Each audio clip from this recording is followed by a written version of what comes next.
नमस्कार, स्वागत है आप सभी का एसीएन न्यूज पर। मैं हूं शाहीन खान। नजर डालते खबरों पर। मुख्यमंत्री विष्णुदेव साय केरल विधानसभा चुनाव में भाजपा प्रत्याशियों के नामांकन दाखिल समारोह में शामिल होने के बाद मंगलवार की सुबह रायपुर पहुंचे। सीएम विष्णुदेव साय ने विमानतल पर मीडिया से चर्चा करते हुए कहा कि केरल विधानसभा चुनाव के लिए मतदान 9 अप्रैल को निर्धारित है। पार्टी का निर्देश था कि चूंकि हमारे उम्मीदवार वहां नामांकन दाखिल कर रहे हैं, इसलिए हमें उन कार्यक्रमों में अवश्य शामिल होना चाहिए। कल हमने केरल में 3 विधानसभा नामांकन समारोह में भाग लिया। वहां कार्यकर्ताओं में जबरदस्त उत्साह है। वहां के लोग एलडीएफ और यूडीएफ को उन्हीं की भाषा में जवाब देना चाहते हैं। वहां के लोग एनडीए से प्रभावित हैं। हमें विश्वास है कि हमें वहां अच्छी सफलता मिलेगी। कैसी उम्मीद है सर? आगामी 9 अप्रैल को केरल में विधानसभा चुनाव का मतदान होना है और पार्टी का आदेश हुआ था कि वहां पर अभी हमारे प्रत्याशी नामांकन दाखिल कर रहे हैं, तो उसमें समारोह में शामिल हों। और हम कल केरल के 3 विधानसभा के नामांकन दाखिला समारोह में शामिल हुए। एक तो चेंगन्नूर, वहां पर बीजेपी के प्रत्याशी हैं श्री एमवी गोपा कुमार। एक विधानसभा है अरनमुला, वहां पर पूर्व गवर्नर राजशेखर जी प्रत्याशी हैं। और एक विधानसभा कोनी, यहां पर एनडीए के प्रत्याशी हैं सुंदरेशन जी। तो 3 विधानसभा के नामांकन दाखिला कार्यक्रम में कल हम शामिल हुए और एक रात रुके भी, बहुत लोगों से मुलाकात भी हुई और वहां कार्यकर्ताओं में बहुत उत्साह है। और वहां की जनता एलडीएफ और यूडीएफ को इस बार मजा चखाना चाहती है, कहे कि उनका भ्रष्टाचार, उनके कुशासन को बहुत दिनों तक देखी है। और हमारे देश के माननीय प्रधानमंत्री श्री नरेंद्र मोदी जी और एनडीए से प्रभावित हैं और मुझे पूरा विश्वास है कि बहुत अच्छी वहां पर सफलता एनडीए को। केरल में भाजपा प्रत्याशियों के नामांकन समारोह में शामिल होकर मंगलवार की सुबह रायपुर लौटे मुख्यमंत्री विष्णुदेव साय ने स्वामी विवेकानंद विमानतल पर मीडिया से बात करते हुए राहुल गांधी के बयान पर कहा कि राहुल गांधी के शब्दों में कोई दम नहीं है। वे कुछ भी कहकर खुद को मूर्ख साबित करते हैं। उन्होंने आगे कहा कि प्रधानमंत्री और गृह मंत्री दृढ़ निश्चय है। गृह मंत्री द्वारा दी गई 31 मार्च को समय सीमा नजदीक आ रही है, इसलिए पापा राव का आत्मसमर्पण करना अच्छी बात है। उन्होंने ये भी कहा कि मोदी के वादों में से एक ये था कि राज्य के प्रत्येक भूमिहीन कृषि मजदूर को पंडित दीनदयाल उपाध्याय भूमिहीन कृषि मजदूर कल्याण योजना के तहत 10,000 रूपए मिलेंगे। पिछले साल की राहत दी जा चुकी है और इस साल की राहत कल दी जाएगी। उनकी संख्या 5 लाख से अधिक है। अब राहुल गांधी की बातों में कोई वजन है नहीं, वो कुछ बोलकर अपना फिर जग हंसाई करते हैं। और एक चीज और में हम बताना चाहेंगे कि जब लोकसभा का सत्र चलता है तो अपने प्रदेश के सांसदों के साथ बैठना होता है, प्रदेश के विकास के संबंध में चर्चाएं होती हैं। तो कल हम कोच्चि से सीधे दिल्ली गए और कल रात में हमारे छत्तीसगढ़ के सांसदों के साथ बैठक हुआ और छत्तीसगढ़ के विषय में उनसे चर्चा हुई है। पापा राव की सरेंडर करने, जिससे सबको मालूम है कि माननीय प्रधानमंत्री जी और माननीय गृह मंत्री जी की दृढ़ इच्छा शक्ति और माननीय गृह मंत्री जी जो डेडलाइन तय किए हैं 31 मार्च का, वो बहुत नजदीक है और इसलिए पापा राव सरेंडर कर रहे हैं तो अच्छी बात है। हाँ, मोदी की गारंटी में एक वादा ये भी था कि जो भी प्रदेश में भूमिहीन कृषि मजदूर हैं उनको पंडित दीनदयाल उपाध्याय भूमिहीन कृषि मजदूर कल्याण योजना के माध्यम से साल में 10,000 देने का है। पिछले साल का दे दिए थे, इस साल का अब कल देने वाले हैं। इसमें करीब 5 लाख से ऊपर संख्या है। हाँ, उनके लिए भी बजट में व्यवस्था है। जो गांव में पुजारी होते हैं, बैगा और भी ऐसे लोग हैं, उनको भी साल का 5,000 रुपया देंगे। छत्तीसगढ़ को नक्सल मुक्त बनाने की दिशा में मंगलवार 24 मार्च सबसे बड़ा दिन साबित होने वाला है। ऐसा हम इसलिए कह रहे हैं क्योंकि बस्तर में बचे आखिरी बड़े कैडर का नक्सली पापाराव मंगलवार को सरेंडर करने जा रहा है। वह अपने दर्जन भर साथियों के साथ जंगल से निकलकर बीजापुर जिला मुख्यालय पहुंचने के लिए निकल चुका है। इसे लेकर प्रदेश के गृह मंत्री और डिप्टी सीएम विजय शर्मा ने कहा कि छत्तीसगढ़ में आज से सशस्त्र नक्सलवाद का खात्मा होने जा रहा है। खूंखार नक्सली पापाराव के आत्मसमर्पण के बाद छत्तीसगढ़ में नक्सलवाद का खात्मा हो जाएगा। गृह मंत्री विजय शर्मा ने दावा किया है कि पापाराव के आत्मसमर्पण के बाद छत्तीसगढ़ में एक भी बड़ा नक्सली नहीं बचेगा। जब मैं आपसे बात कर रहा हूं तो यह बात सुनिश्चित हो गई है कि अंतिम DKZC लेवल का जो नक्सल कमांडर था पापाराव, वो अपनी पूरी टीम के साथ आज पुनर्वास करने वाला है। जब वो पुनर्वास उसका हो जाएगा तो तकनीकी तौर पर हम स्पष्ट रूप से कह पाएंगे अब छत्तीसगढ़ की सीमा प्रांत में इस लेवल का DKZC लेवल का या उससे भी नीचे लेवल का कोई नक्सली अब नहीं है। पार्टी मेंबर लेवल के या एरिया कमेटी लेवल के जो मेंबर्स हैं नीचे, वो कहीं ना कहीं सेटल हैं। दम का रखा सामान भी कहीं जो हो जाए सबके साथ, और सशस्त्र अब वो नहीं है। इस तरह से शेष जो नाम छत्तीसगढ़ के संदर्भ में आते हैं, 2-3 नाम हैं, वो शायद आपको भी ध्यान होंगे, वो नाम सारे ही अब तेलंगाना में सक्रिय है। अतः छत्तीसगढ़ की सीमा के अंदर यह चीज समाप्त हो जाएगी आज इस पुनर्वास के बाद। पापाराव की अगर बात करें, क्या इतिहास रहा है उनका, और काफी लंबे समय से मैं सोचता हूं कि लगभग 2.5 दशकों से जंगलों में सक्रिय है और इन्होंने अनेक एनकाउंटर्स ऐसे हुए, पुलिस के अनेक ऐसी मुठभेड़ें हुई जिसमें हुए थे, परंतु ये स्कैप हो गए। बार बार यही होता रहा इनके साथ। अभी भी ये है कि 25 लाख का छत्तीसगढ़ की सरकार की तरफ से इनाम DKZC होने के कारण उनके ऊपर है।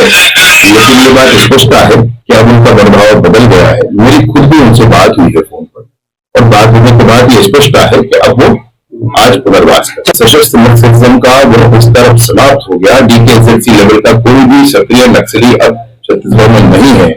एरिया कमेटी मेंबर्स की डिवीजन लेवल के भी नहीं होंगे। एरिया कमेटी मेंबर तो जो होंगे वो सेटल हो जाएंगे कहीं न कहीं। उन्होंने वर्दी छोड़ दी है, हथियार छोड़ दिया है, और कहीं कुछ संख्या हमको ध्यान आता है 40-45 संख्या हमको याद आती है जो हमारे रिकॉर्ड में है, और उसके हिसाब से और कोई नहीं है।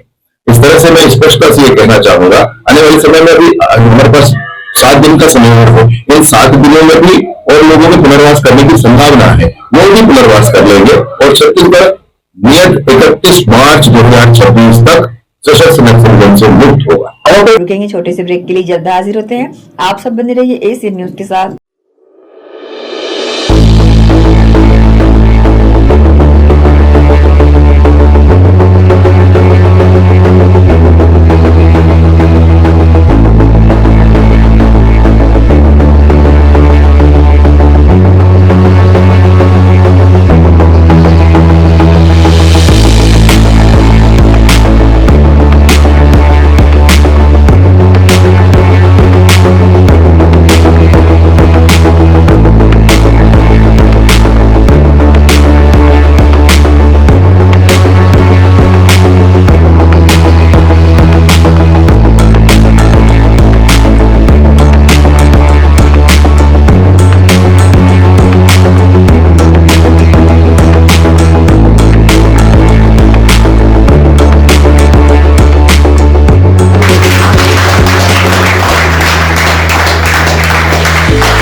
कॉलेज चले गए, 2-3 साल हो गए, फिर रसोले सर से मिलने आते हैं करके 11th-12th में यहीं थे। फिर कोटा जाने के बाद वापस यहीं आए तो सर के साथ अच्छा खासा अनुभव रहा। मतलब सर ने हमारे क्लास के बीच में ऐसे बहुत सारी बातें बोली, और इतनी बातें बोली कि सर हमारे लिए सुल्तान रहे। मैंने 2025 में 602 मार्क्स लाए, जिससे मेरी AIR बनी 12/39 और मेरी फिजिक्स में परसेंटाइल थी 99.97, और इसका क्रेडिट जाता है सलीम सर को। मैंने रूबी सिविक्स ज्वाइन किया था 11th क्लास में मिड सेशन, क्योंकि मेरे कंसेप्ट्स क्लियर नहीं थे and I was struggling a lot in the subject, but sir accepted me straight away in his classes. वो क्लास ज्वाइन करने के बाद I had developed a curiosity for the subject. Class में बैठ के मज़ा सा आने लग गया पढ़ाई करने में। उनकी समझाने का तरीका,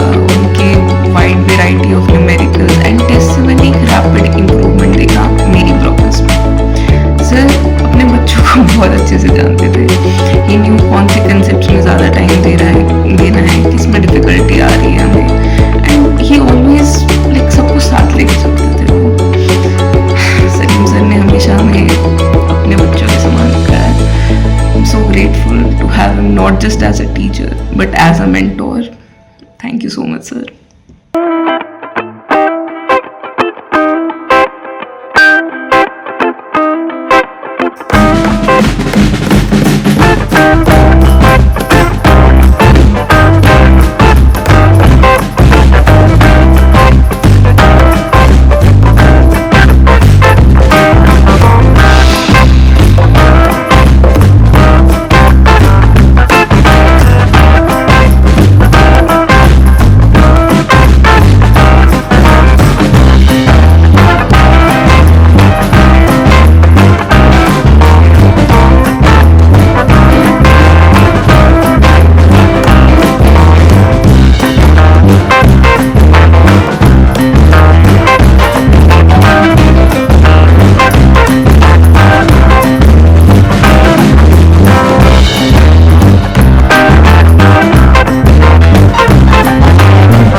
श्री शंकराचार्य प्रोफेशनल यूनिवर्सिटी जुनवानी। जी हाँ, सत्र 2024-25 के लिए प्रवेश प्रक्रिया प्रारंभ है।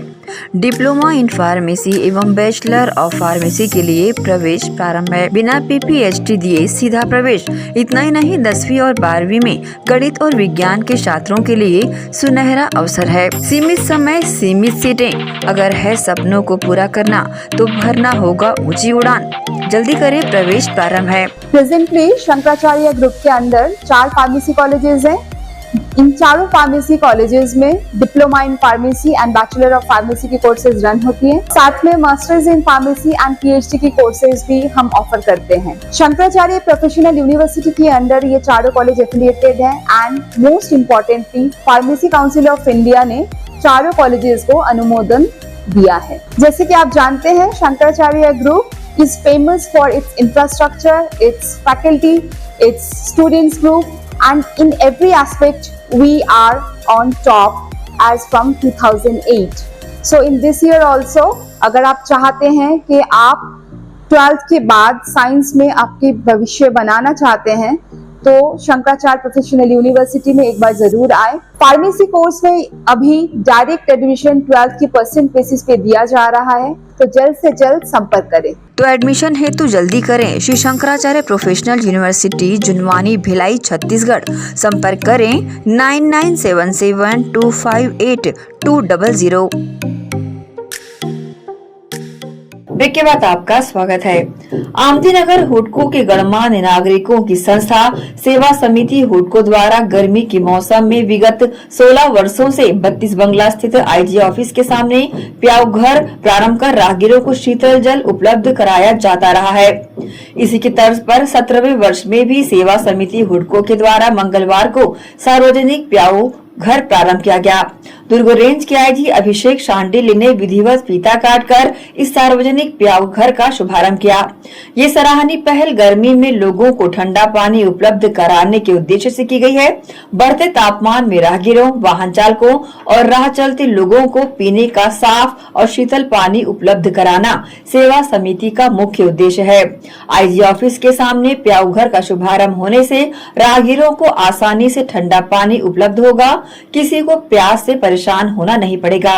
गर्मी के दिनों में ठंडे पानी के लिए लोगों को भटकना पड़ता है। इससे निजात दिलाने के लिए सेवा समिति हुडको ने प्याऊ घर की सुविधा उपलब्ध कराई है। चिलचिलाती धूप में सूखे कंठ लिए भटक रहे राहगीरों की प्यास की तृष्णा शांत करने व मानव सेवा का भाव लिए हुडको सेवा समिति बीते 17 वर्षों से जीई रोड आईजी ऑफिस के सामने प्याऊ का संचालन कर रही है। ये सिलसिला लगातार जारी रखते हुए सेवा समिति ने इस वर्ष भी विधिवत प्याऊ का शुभारंभ किया। रेंज के आईजी अभिषेक शांडिल्य व एमआईसी सदस्य व क्षेत्रीय पार्षद सीजू एंथोनी द्वारा फीता काटकर प्याऊ का शुभारंभ किया गया। रेंज के आईजी प्याऊ घर पहुंचे। समिति द्वारा पुष्पगुच्छ भेंट कर स्वागत सम्मान परंपरा अनुसार अतिथियों का किया गया।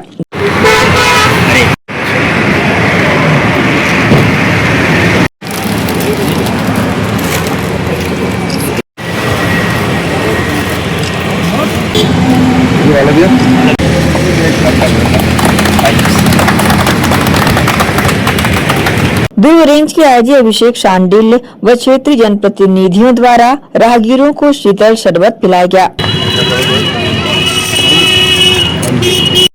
और गिलास बोला दिया डिटेल्स आ गया।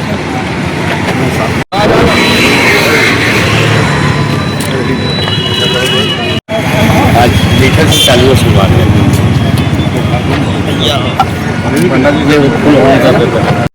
और गिलास बोला दिया डिटेल्स आ गया।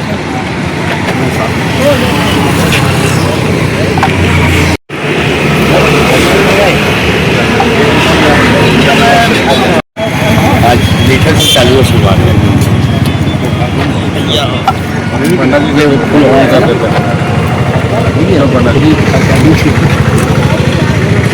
आप लोग आईजी अभिषेक शांडिल्य ने समिति के कार्यों की प्रशंसा की तो वहीं समिति के लोगों ने इसका उद्देश्य बताया। देखिए, सेवा बहुत महान कार्य है और ऐसे गर्मी के दिनों में राहगीरों को पानी पिलाना सनातन संस्कृति का अभिन्न अंग है और मुझे इसका पार्ट बन के काफ़ी खुशी हुई। सेवा की भावना महत्वपूर्ण है, जिसको इस संस्था द्वारा समाज में परिलक्षित किया जा रहा है। ये सीखने वाली बात है।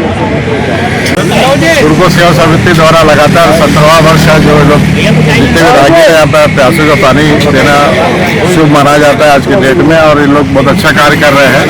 मैं लोग आभार व्यक्त करता हूँ कि लोग इस तरह का कार्यक्रम और भी आगे आने वाले सालों में करते रहे। अभी हमारे कल भी एक उद्घाटन हुआ था पीछे में जो पेट्रोल पंप की साइड में, वो भी हुडको के लोग हैं और उनका भी मोटिव है कि लोगों को पानी पिलाना गर्मी में और वो अच्छा काम कर रहे हैं।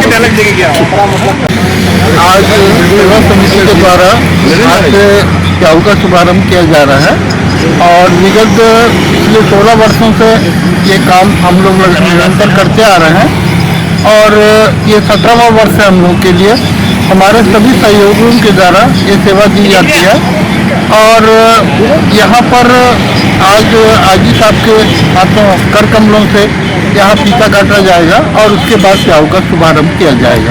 मानव सेवा की सेवा करना और लोगों को यहाँ सेवा देना हमारा उद्देश्य है और हम सभी व्यापारी बंधु आपस में मिलके यहाँ पर सेवा देते हैं और सेवा से लोगों की बात करते हैं और रायपुर से नांदगांव तक के लोग इस रोड से जो चलते हैं जिनको पानी की सुविधा, जलजीरा मट्ठा की सुविधा हमारे प्याऊ द्वारा दी जाती है और ये हमारे लिए सौभाग्य का विषय है कि ऐसे अच्छे कार्यों को करने के लिए हमारे को मन दिया ईश्वर ने और हम ये काम।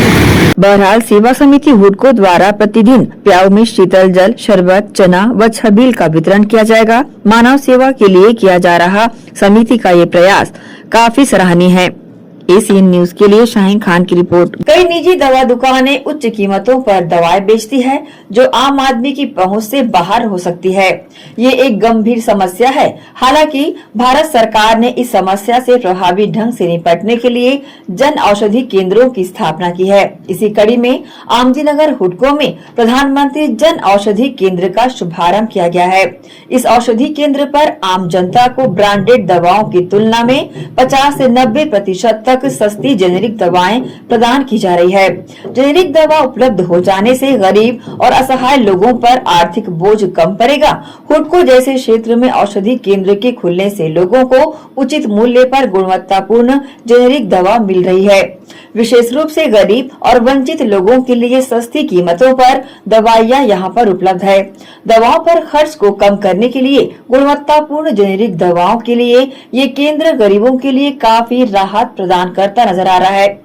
आमदीनगर हुडको में हाल ही में प्रधानमंत्री जन औषधि केंद्र का शुभारंभ किया गया है। यहाँ बेहद किफायती दरों में पूर्ण गुणवत्ता पूर्ण दवाइयाँ मिलने से क्षेत्र के लोगों में भी उत्साह देखा जा रहा है। दवाओं पर मिलती छूट के चलते प्रतिदिन यहाँ दवाइयाँ खरीदने लोगों की भीड़ देखी जा रही है। औषधि केंद्र के संचालक देवेश कुमार ने ग्राहकों की मांगों पर खरा उतरने का दावा जहां किया है, तो वहीं जन औषधि केंद्र पहुंचे ग्राहक भी यहां पर बेहद संतुष्ट नजर आए। आपको दवाओं में 50 से 90% का छूट मिलेगा।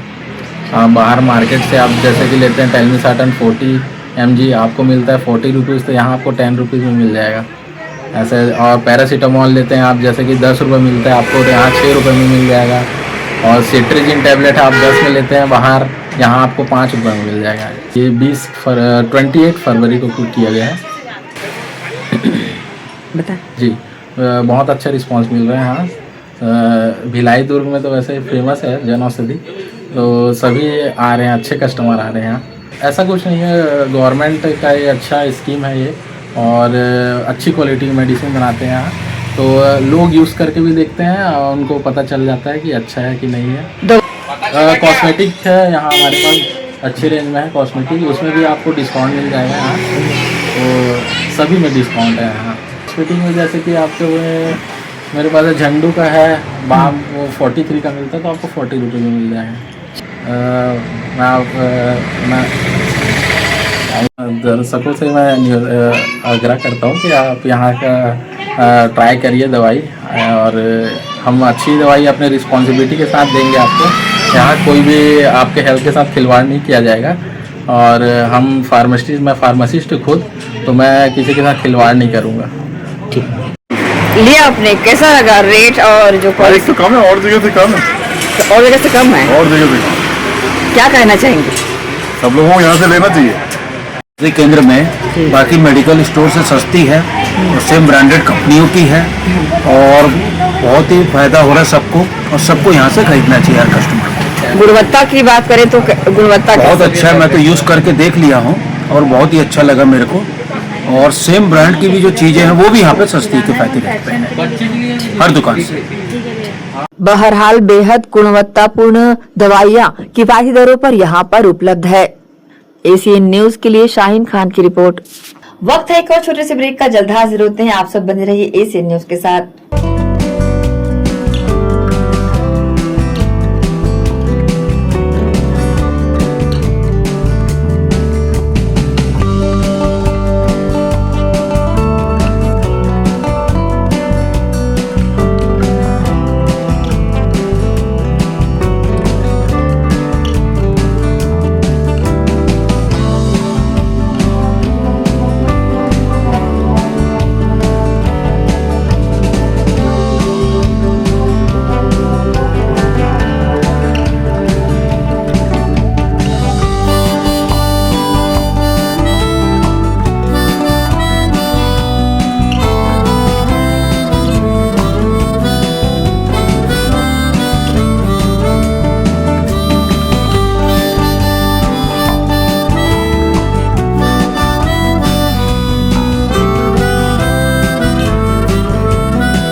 के बाद एक बार फिर से आप सभी का स्वागत है।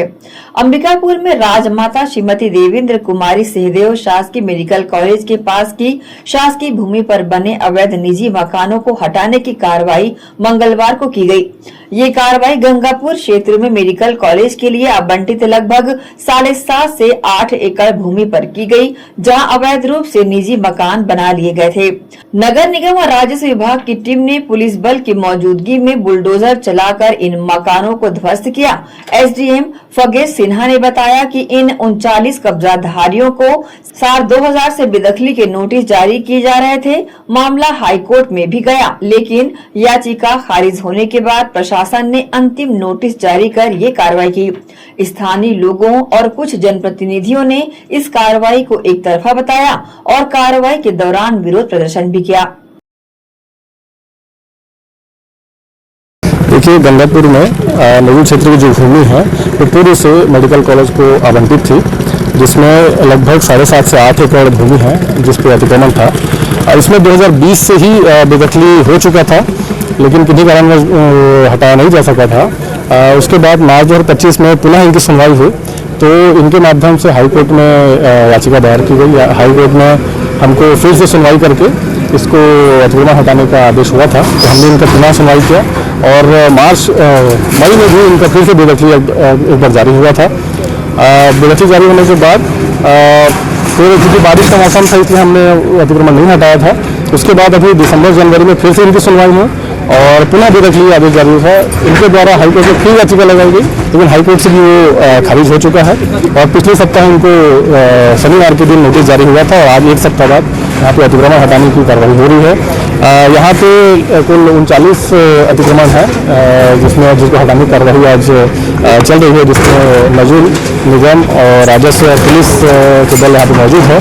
यहाँ पे कई लोग ऐसे भी हैं जिन्होंने फर्जी वन पट्टा बनाया था, जिसको हमारे न्यायालय में प्रस्तुत किया। और जो फर्जी वन पट्टा जिसमें कलेक्टर महोदय, डीएफओ और एसी ट्राइबल के फर्जी हस्ताक्षर के साथ उन्होंने पट्टा यहाँ पे प्रस्तुत किया था, उस पर एफआईआर की कार्रवाई चल रही है, उस पर भी दंडित कार्रवाई इनके ऊपर की जाएगी। इस प्रकार से आज यहाँ पे अतिक्रमण हटाने कार्रवाई की जा रही है। सर, कुछ विवाद की बेइज्जती बनी हुई है। देखिए, थोड़ा सा यहाँ पे न्यूसेंस हुआ था, कुछ लोग के द्वारा पत्थरबाजी भी की गई है, किंतु अभी फिर जो अतिक्रमण हटाने कार्रवाई है पुलिस बल के माध्यम से चालू है। और इनको ऐसा भी नहीं है, इनके द्वारा बोला जा रहा है कि समय नहीं मिला है करके, जबकि 2020 से लेकर आज 5 साल हो चुके हैं, 6 साल हो चुके हैं। और पिछले सप्ताह भी इनको अंतिम नोटिस दिया गया था, कल यहाँ पे चिन्हित किया गया, उसके बाद अतिक्रमण कार्रवाई विधिवत की जा रही है। भिलाई भट्टी थाना क्षेत्र के अंतर्गत टाउनशिप में मंगलवार की सुबह सेक्टर 4 स्थित पांडे चौक के पास तेज रफ्तार केटीएम बाइक पेड़ से जा टकराई, जिससे बाइक सवार दोनों किशोर गंभीर रूप से घायल हो गए, जिन्हें उपचार के लिए सेक्टर 9 अस्पताल में दाखिल कराया गया है, जहां दोनों की स्थिति बेहद गंभीर बताई गई है। भिलाई भट्टी पुलिस ने मामला दर्ज कर विवेचना प्रारंभ भी कर दी है। 10वीं कक्षा का छात्र सेक्टर 3 निवासी केंद्रीय औद्योगिक सुरक्षा बल के जवान का पुत्र बताया गया है। मोटरसाइकिल के पीछे उसका रिसाली निवासी मित्र बैठा हुआ था। घायल किशोरों का नाम देव्य कुमार व अक्षत चंद्राकर बताया गया है। रायगढ़ के वरिष्ठ पुलिस अधीक्षक शशि मोहन के दिशा निर्देशन में ऑपरेशन आघात के तहत अवैध शराब के विरुद्ध 3 दिवसीय अभियान चलाया गया। इस सघन अभियान के दूसरे दिन पुलिस ने जिले भर में प्रभावी कार्रवाई करते हुए 35 आबकारी प्रकरण दर्ज किए। इस दौरान 898 लीटर महुआ शराब के साथ देशी व अंग्रेजी कुल 919 लीटर अवैध शराब जब्त कर 21 आरोपियों को गिरफ्तार कर न्यायिक रिमांड पर भेज दिया गया। जब्त शराब की कीमत 1,23,000 रूपए बताई गई है।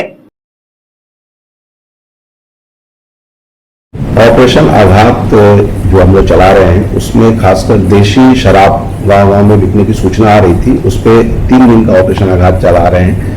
उसमें हमने कल एक दिन में 919 लीटर देशी शराब जब्त किए हैं अलग अलग थानों से, जिसमें छाल थाने से एक ही थाने से 500 लीटर लगभग 500 लीटर दारू जब्त हुआ है और अलग अलग थानों से मिला के 35 प्रकरण में 36 आरोपियों को इसमें गिरफ्तार किया गया है, जिसमें 21 आरोपी 34 तो होने के कारण इनको जेल भेजा गया है। और यह ऑपरेशन आघात खासकर जो हमारा चल रहा है इसमें किसी प्रकार के मादक पदार्थों को, लेकिन जो देहात के इलाके में देसी शराब है उसको विशेष सेंट्रलाइज करके इस 3 दिन का ऑपरेशन चला रहे हैं। आखिरी फिगर 3 दिन के बाद आप लोगों को अवगत कराया जाएगा। इसी के साथ ही आपसे लेंगे इजाजत। आप सब बने रहिए एसी न्यूज के साथ। नमस्कार।